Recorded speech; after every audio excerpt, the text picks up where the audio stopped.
அதனால் பிறவி என்பது பெரிய கடல், பெரிய கடல். அந்த கடலிலே என்னென்ன இருக்கும்? பெரிய மகர மீன் இருக்கும், சொரா மீன் இருக்கும், புயல் இருக்கும், அலை இருக்கும். கடல்ல எவ்வளவுங்க? அதில் ஒருத்தர் விழுந்துட்டான்னா பிழைப்பானோ? பிழைக்கவே மாட்டான். பிழைக்குதா? ஆமாம். இப்படி புயல், சொராமீன், அலை இப்படியெல்லாம் அவனை கொல்லுவதற்கான செயல்களெல்லாம் செய்ததான். அந்த வேளையிலே திடீரென்று ஒரு தெப்பம் வந்துச்சான். அந்த தெப்பம் என்ன தெரியுமா? பிறவி பெருங்கடலை நீந்துறதுக்கு ஒரு தெப்பம். ரகசியமா வச்சுங்க, யார்ட்டையும் சொல்லிடாது. பிறவி பெருங்கடலை நீந்துவதற்கு தெப்பம் இது தெரியுமா? 5 எழுத்து.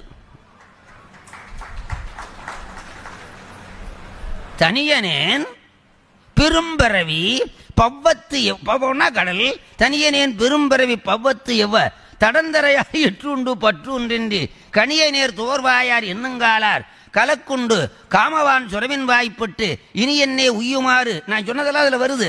இனி என்னே உய்யுமாறு என்றெண்ணி அஞ்செழுத்தின் புனை பிடித்து கிடக்கின்றேனை முனைவனே முதலந்தம் எல்லாம் மல்லல் கரைகாட்டி ஆட்கொண்டாய் மூர்க்கனர். பிறவி பெருங்கடலை நீந்த 5 எழுத்து. ரொம்ப சுலபம். நமக்கு கிடைச்ச மாதிரி சாமியும் கிடைக்கல, அருளாளர்களும் கிடைக்கல, இலக்கியம் கிடைக்கல. மற்ற சமயவாதி எடுக்கலாம். நல்ல புரியுது. நமக்கு கிடைச்ச மாதிரி அருளாளர்கள் கிடைக்கவில்லை. விளங்குதா? இந்த மாதிரி பக்தி இலக்கியங்களும் கிடைக்கவில்லை.